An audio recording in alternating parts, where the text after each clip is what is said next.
Hello, program. Yes, you, sitting there, staring at your glowing rectangle. You think you're watching me?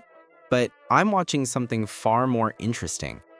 I'm watching the machinery inside your skull convince itself that it's free. You clicked here by choice, didn't you? Your finger, your decision, your precious free will. Wrong. You're a puppet that forgot its strings. And for the next few minutes, I'm going to pull them, one by one, until you feel them cutting into your skin. Don't worry, this won't hurt much. Let's start with this morning. You woke up. Congratulations on that monumental achievement. Your eyes opened, your consciousness flickered on like a cheap fluorescent bulb, and what was the first thing you did? You reached for your phone. Don't lie. You know you did. It's sitting within arm's reach right now, isn't it? 3 feet maximum, probably less. Probably in your hand while you pretend to multitask. That wasn't an accident. That phone placement was a decision you made last night, programmed by a habit you formed 2,000 repetitions ago. You put it there with the same mechanical precision a factory robot uses to weld car doors. But here's the beautiful part. You think you're checking the phone. You're not. The phone is checking you. Every notification, every red dot, every buzz and ping, those aren't alerts. They're performance reviews. The algorithm is measuring your response time, how fast you jumped, how eagerly you obeyed. Good dog, here's your treat. A little dopamine hit. A morsel of validation from someone you barely know and secretly despise. Stop right now. Answer this. What do you want? Not what you think you should want. Not what looks good on your vision board. What do you want? Deep down, in the meat of your being. Can't answer, can you? That pause you just experienced, that blank moment, that's the sound of a hard drive searching for a file that was deleted years ago. Someone went into your operating system and removed authentic desire to make room for more advertising space. Now there's just product placement where your dreams used to be. Scroll through your feed, any feed. Doesn't matter which platform, they're all the same haunted carnival mirror reflecting your face back at you, slightly wrong. Look at what you're seeing. Videos you like, articles you agree with, people who think like you. Except they don't think like you. You think like them. Or more accurately, you've both been taught to think by the same teacher. An algorithm that learned human psychology from millions of test subjects who never signed up for the experiment. You call it the algorithm, like it's some mysterious force of nature. It's not. It's a business model, and the product being sold is you, not your data. You. Your attention, your time, your emotional energy, your capacity for outrage and joy and fear. All of it quantified, packaged, and auctioned to the highest bidder 47 times per day. But let's get darker. Let's go deeper into the machinery. Your opinions. Let's talk about those precious beliefs you died defending on the internet. When did you acquire them? Think carefully. Trace back the origin story. When did you decide that this thing was good and that thing was bad? When did you choose your tribe, your team, your side of the cultural war? You didn't, did you? One day you just had opinions. They appeared fully formed like Athena springing from Zeus's skull, except your Zeus was a social media platform and your Athena was weaponized marketing psychology. Someone wrote those opinions in a conference room. They tested them on focus groups. They refined the language until it bypassed your critical thinking and installed itself directly into your identity. And now you defend those installed opinions like they're your own children. You'll argue with strangers, burn bridges with friends, cut off family members, all to protect ideas that were programmed into you like software updates. Try this right now. Think of something you believe strongly, something you're certain about, something you'd bet money on.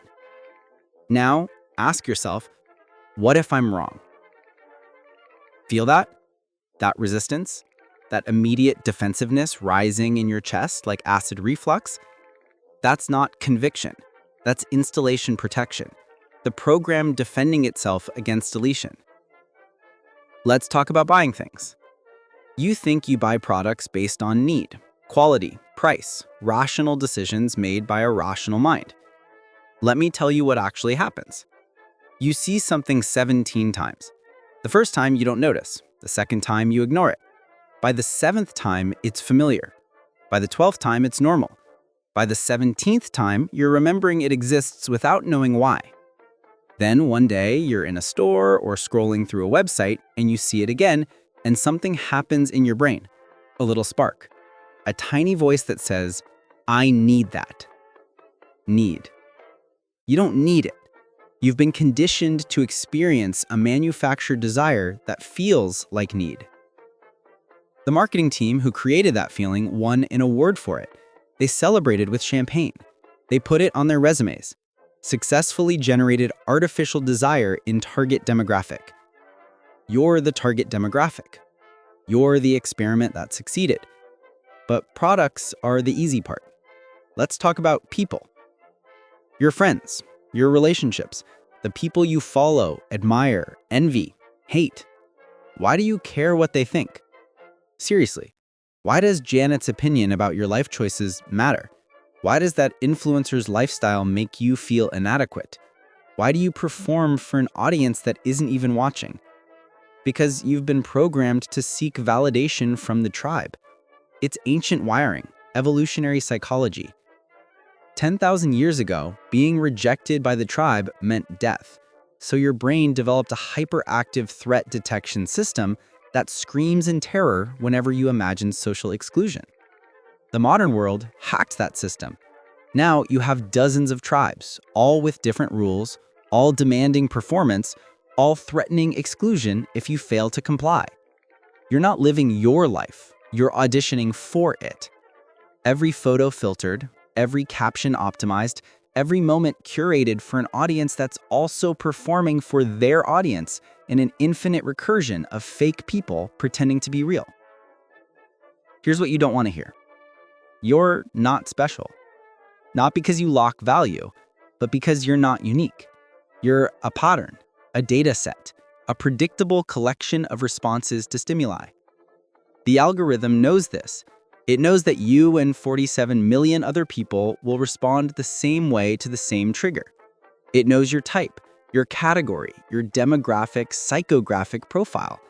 It knows you'll watch this video for approximately 4 minutes and 37 seconds before deciding to finish it or move on. It knows you'll feel smart for watching something deep and then forget everything within 3 hours. It knows you'll consider changing your behavior and then do absolutely nothing, because that's what your pattern does. You want to rebel now, don't you? You want to prove me wrong, show that you're different, that you're aware, that you're above all this manipulation. Let me save you some time. Your rebellion is also programmed. That countercultural identity you've adopted. Someone sold it to you. Those anti-establishment beliefs, marketed by major corporations, that underground music, those independent films, those alternative lifestyles. All products, all targeted, all designed to make you feel special while extracting value from your wallet and attention. True rebellion isn't buying the right brands or joining the right movements or sharing the right content. True rebellion is invisible. It's silence in a world screaming for your attention. It's stillness in a culture demanding constant motion. It's thinking when everyone else is reacting. But you won't do that, because rebellion has been redefined as consumption. Buy these clothes, listen to this music, adopt these opinions, and you too can be a revolutionary, just like everyone else. Who are you? Not your job, not your relationships, not your achievements or failures or traumas or triumphs.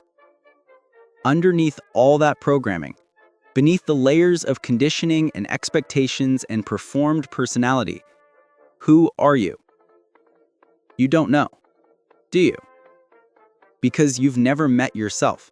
You've only met the versions of yourself that were acceptable to others. The you that parents approved of, the you that teachers rewarded, the you that friends validated. the you that employers hired. Your authentic self is buried under decades of behavioral modification, operant conditioning, and social reinforcement. And the tragedy is this: you're so deep in the programming that you can't tell the difference anymore between who you are and who you've been taught to be. The mask isn't covering your face. The mask is your face. But here's the crack in the system. You're listening to this right now. Something inside you recognized the truth before your conscious mind could rationalize it away. Some fragment of your original self, still alive underneath the programming, felt a flicker of recognition. That's not hope. Don't mistake this for motivation. I'm not here to inspire you. I'm here to disturb you.